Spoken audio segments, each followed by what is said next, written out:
ขอโทษในความหัวฟูเนาะมื้อเช้านี้ซะหัวมามื้อนี้เป๊ะจะมาเฮ็ดคอนเทนต์เนาะวันหนึ่งมื้อเฮาใช้เงินไปเท่าไหร่ซึ่งคลิปผ่านมาหันไปเฮ็ด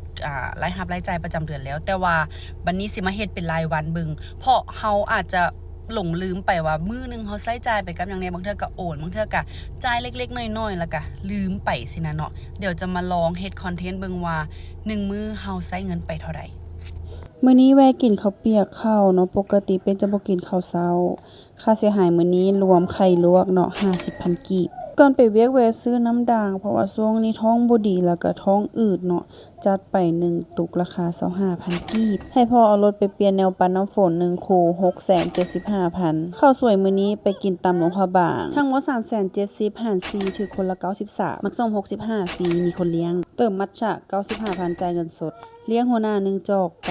90,000 มาหับลูกเสียภาษีขนม2อัน